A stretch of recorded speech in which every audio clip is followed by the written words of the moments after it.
Hello, fellow friends and family. My name is Josh, also known as Gorguini, and welcome back to another video. Shara Ishvalda is a very interesting Elder Dragon, considering it's kind of weird looking, but why does it look weird? I'm trying to sound philosophical without sounding stupid, but it's not working. Anyways, Shara Ishvalda. I had someone comment about it and ask me what do I think about this monster, which I will tell you at the end of the video, because coincidentally, I was making a video about Shara Ishvalda and the lore behind it and the inspiration that comes from the design, the equipment, and stuff like that. So yeah, that's what we're going to be talking about today. I really wanted to explain pretty much everything behind the lore, the design, the equipment, and like I said, just a quick opinion about the monster. So without further ado, ladies and gentlemen, let's get started.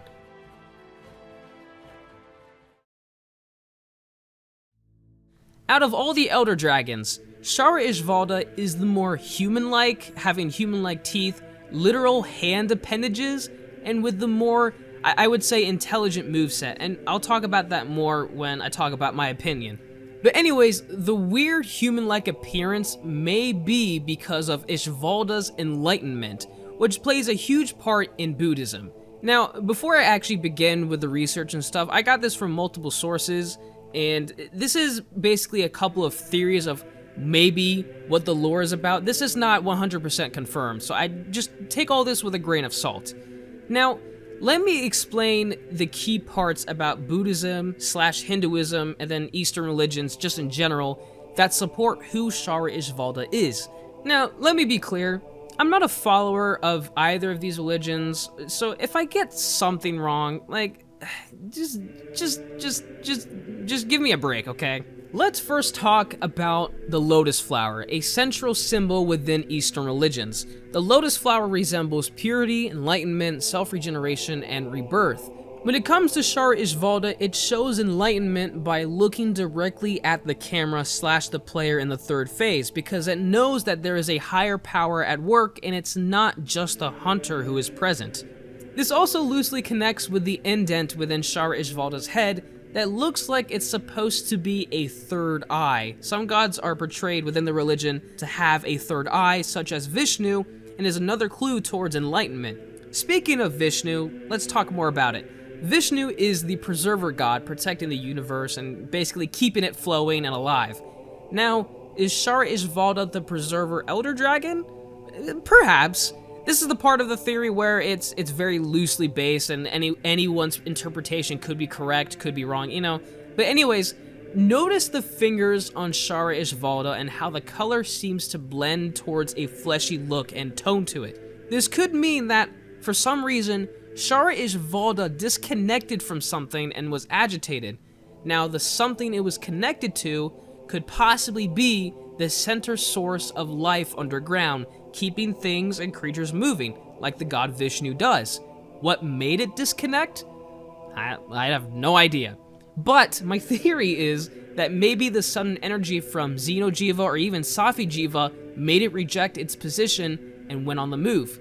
Once again, not entirely sure, but that's the theory that I looked up online, and I agree with it, honestly. Now let's focus more on the quote-unquote arms that Shara Ishvalda has for a second. 8 fingers, 4 in each hand. Now, the number 8 is important when it comes to the eightfold path in Buddhism. The 8 pieces being right understanding, right thought, right speech, right action, right livelihood, right effort, right mindfulness, and right concentration. And essentially, these are basically the goals of the religion and what Buddhists strive for. Besides what Shara Ishvalda represents, is there anything similar in appearance within the religion?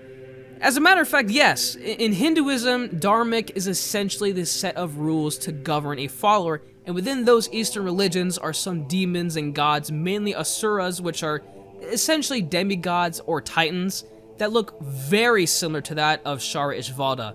Not exactly twins, but you can see the inspiration behind it. Same goes with the armor set actually, and asuras are more related to the design than gods. When it comes to the weapons, I wasn't able to find too much comparison when it came to the design. The names, however, are a very different story. The Charge Blade, Inescapable Karma, is very interesting. So karma plays a huge role in the religion, and if you don't know what karma is, it's basically an action that you do deliberately that comes with future consequences. So if I do something good, like help out a low-rank hunter, something good will happen, like I may get a king armor sphere, which still never happens.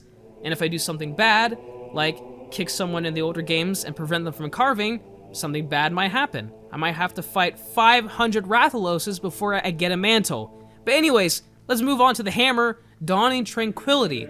Tranquility of the mind basically leads to enlightenment, and that's what it's based on. Manifested lotus, the sword and shield, I mean, that speaks for itself. I talked about the lotus before, and so that's just a central symbol within the religion. Immovable Dharma, the great sword. So this one's very interesting. This is actually my favorite because Dharma means cosmic law and order. So the great sword is actually called immovable cosmic law and order, which is really freaking cool. Infinite wisdom, the insect glaive. Wisdom opens our minds to the experience of selflessness, leads towards enlightenment. That's the basic gist of what it's about. So in summary, ladies and gentlemen, Shara Ishvalda represents the Lotus Flower, enlightenment, and takes inspiration from Eastern religions as a deity or demon in appearance and lore within our universe, Monster Hunter World Iceborne.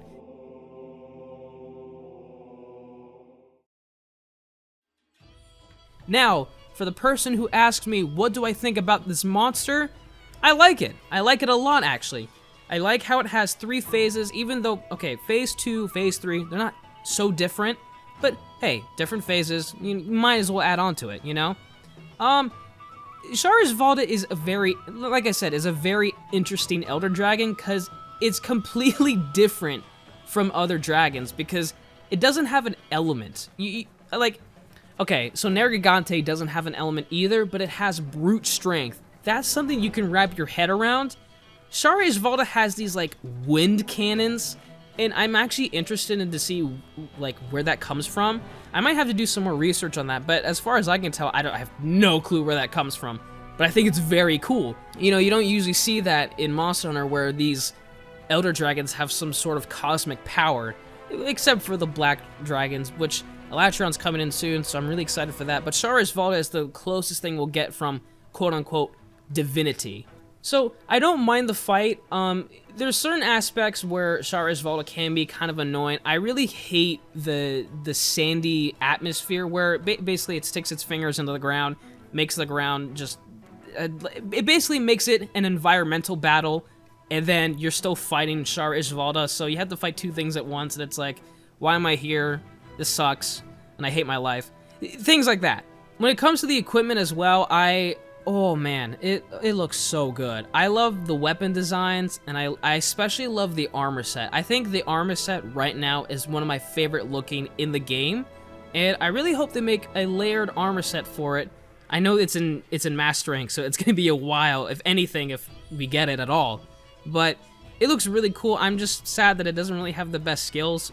And the weapons, even though they have pretty good raw, they're pretty decent as of right now. I mean, Kultaroth just came out, and it's pretty broken, and you already have Safi Jiva, so you're not going to be using Shara Ishvalda weapons too much. And even if you do, the sharpness isn't that great. But at least I like the design. You know, overall, when you ask me what do I think of Shara Ishvalda, 7 out of 10. I think it's a good Elder Dragon.